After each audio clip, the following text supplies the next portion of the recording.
বিশ্বকবি রবীন্দ্রনাথ ঠাকুরের লেখা কবিতা লুকোচুরি।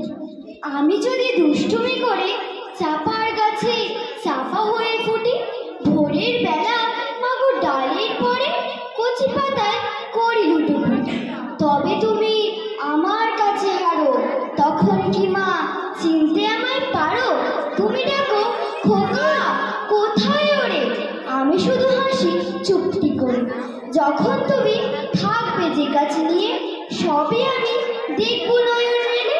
শান্তি করে চাপার তলা দিয়ে আসবে তুমি পিঠেতে চুল ফেলে। এখান দিয়ে পুজোর ঘরে যাবে, দূরের থেকে ফুলের গন্ধ পাবে। তখন তুমি বুঝতে পারবে না সে তোমার খোকার গায়ের গন্ধ আসে। দুপুরবেলা মহাভারত হাতে বসবে তুমি সবার খাওয়া হবে। গাছের ছায়া ঘরের জানালাতে পড়বে এসে তোমার পিঠে করে। আমি আমার ছোট্ট ছায়াখানি দোলাবো তোর বইয়ের পরে আনি। তখন তুমি বুঝতে পারবে না সে তোমার চোখে খোকার ছায়া ভাসে। সন্ধেবেলায় প্রদীপ খালি জেলে যখন তুমি যাবে গোয়াল